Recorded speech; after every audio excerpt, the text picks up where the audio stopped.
What's up, guys? On this episode of On the Set, I'm checking out the Crow remake starring Bill Skarsgard. So, let's get into it. The film starts off with a young Eric Draven who finds his pet horse dying near his mother's trailer. He gets hurt by the barbed wire that the horse is wrapped in while trying to save it, and then it dies anyway.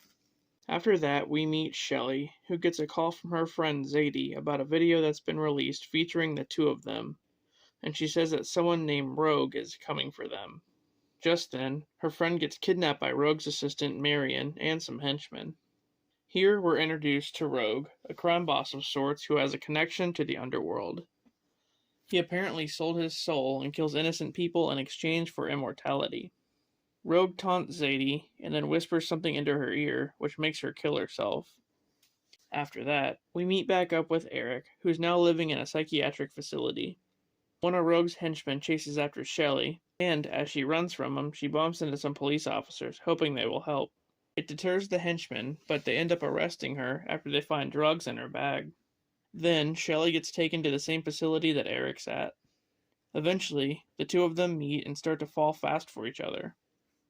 Marion shows up looking for Shelly, and Eric suggests that they escape. So, they do just that, and they run off into the woods together. Sometime later, they've been spending a lot of time with each other and hiding out. Everything seems to be going well, until Marion and some others track them down and suffocate them both. Suddenly, Eric wakes up in what seems like Purgatory and meets a homeless-looking guy who turns out to be a spiritual guide named Kronos. Kronos tells him that Shelly's soul is headed to hell, and the only way to bring her back is to avenge her and kill the ones who killed them. So Eric is then revived, now immortal, and has a crow to guide his way. He tracks down some of the henchmen and kills them, hoping it'll lead to Roeg. He then finds Shelly's phone and watches the video that started the whole mess. In the video, Roeg takes possession of Shelly and forces her to kill someone. I guess he doesn't want the video getting out because it'll tarnish his whole reputation. Anyway, after watching the video, Eric starts to doubt Shelly, and he's met again by Kronos, who said that he failed and cannot save her.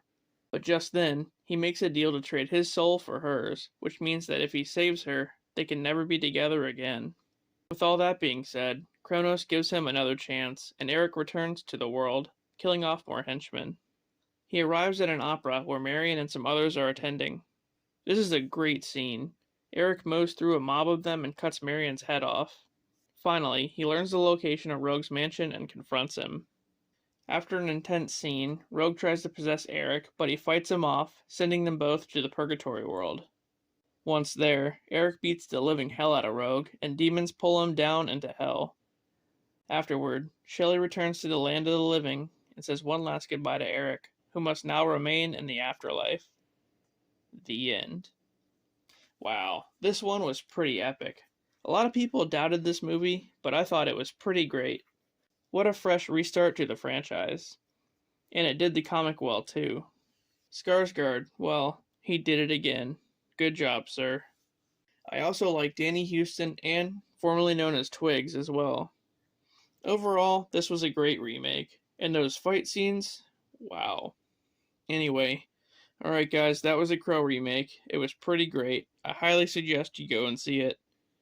Thanks for watching, and I'll see you guys later.